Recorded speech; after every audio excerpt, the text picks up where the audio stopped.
start the last two games of last year. You played really well. How much of an impact did that have of your decision to come back?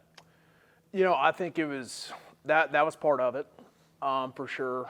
Just to be able to, go out there and start and have a positive impact. I think that was a big reason why I decided to come back. The other reason why I really decided to come back was the guys in the locker room, and they'll always have a special place in my heart. And same here as at the University of Tennessee. I mean, the school has done a lot for me, throughout my entire life. So I think those two factors were really why I decided to come back.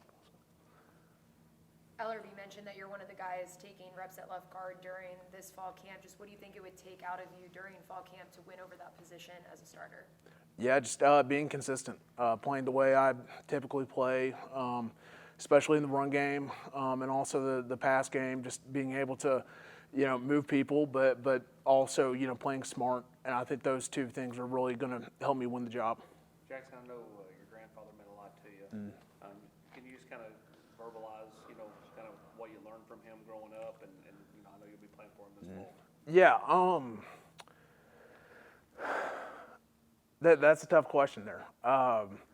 No, he meant the world to me, and just the stuff he taught me about leadership and really the proper way to treat people, and then also just the game of football. I mean, especially at a young age, and I wish he could still be around. So, thank you. Jackson, you mentioned why you decided to come back.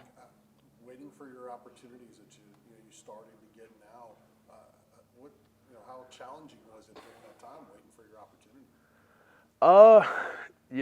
There were some tough times, but there were also some good times. I mean, it was really just taking every opportunity that I could get and just trying to run with it and show what I could do.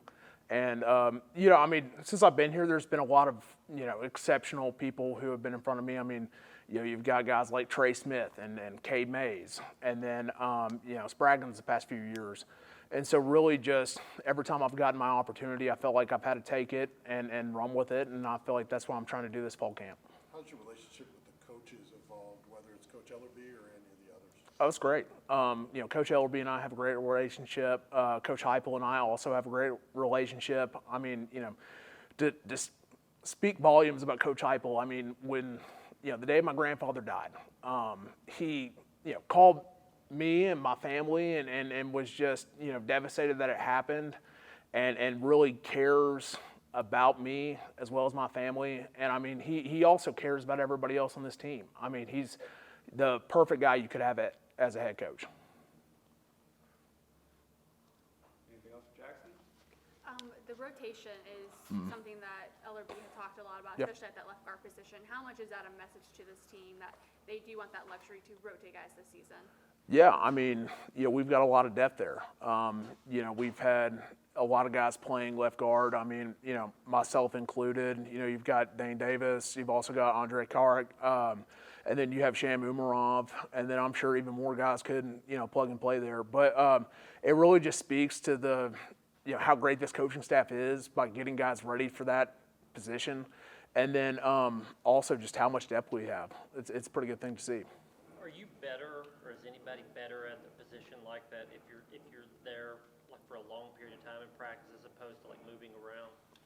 I mean, it honestly just depends. I'd like to think that people can get more comfortable at certain spots.